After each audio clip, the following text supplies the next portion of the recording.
আসসালামু আলাইকুম প্রিয় দর্শক, স্বাগত জানাচ্ছি বুলেটিন নিউজ অনলাইনে।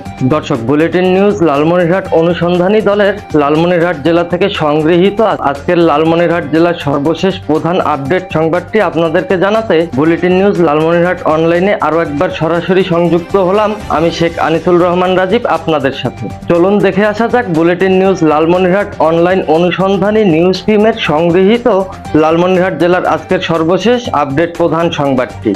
লালমনিরহাট জেলা পরিষদে চেয়ারম্যান পদের উপনির্বাচনে আনারস প্রতীক নিয়ে প্রতিদ্বন্দ্বিতা করা জেলা আওয়ামী লীগের সহসভাপতি নজরুল হক পাটোয়ারি ওরফে ভোলা পাটোয়ারি একটি ভোটও পাননি। এদিকে উপনির্বাচনে জেলা আওয়ামী লীগের সদস্য ও হাতীবান্ধা উপজেলা আওয়ামী লীগের সাংগঠনিক সম্পাদক মোহাম্মদ আবু বক্কর সিদ্দিক ওরফে শ্যামল 282 ভোট পেয়ে বেসরকারিভাবে নির্বাচিত হয়েছেন। অন্যদিকে গতকাল বুধবার সকাল 9টা থেকে বেলা 2টা পর্যন্ত ইলেকট্রনিক ভোটিং মেশিন ইভিএম এর মাধ্যমে 6টি কেন্দ্রে ভোট গ্রহণ করা হয়। এরপর জেলা নির্বাচন কর্মকর্তা উপনির্বাচনের রিটার্নিং কর্মকর্তা মোহাম্মদ লুৎফুল কবির সরকার ভোট গ্রহণ শেষে এ ফলাফল ঘোষণা করেন। এদিকে নজরুল হক পাটোয়ারি 1.5 যুগ ধরে লালমনিরহাট জেলা আওয়ামী লীগের সাধারণ সম্পাদক ছিলেন।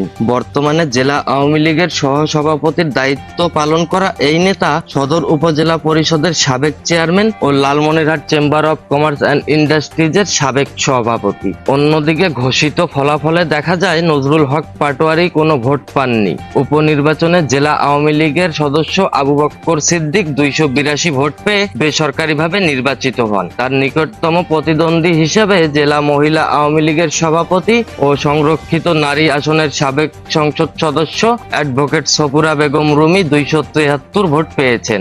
এছাড়া মোহাম্মদ মমতাজ আলী মোটরসাইকেল প্রতীকে 58 ভোট ও জেলা আওয়ামী লীগের যুগ্ম সাধারণ সম্পাদক মোহাম্মদ আশরাফ হোসেন বাদল পেয়েছেন 60টি ভোট।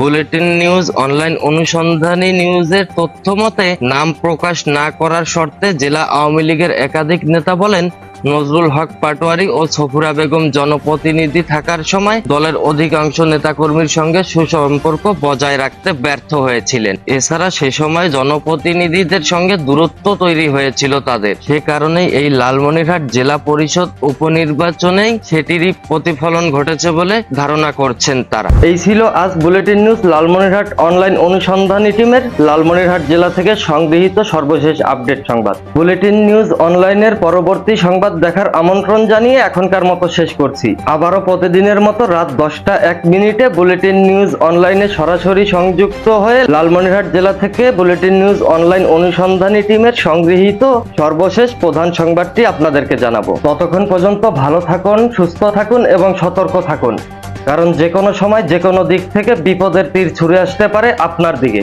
আজকের মতো শেষ করছি। আসসালামু আলাইকুম, আল্লাহ হাফেজ।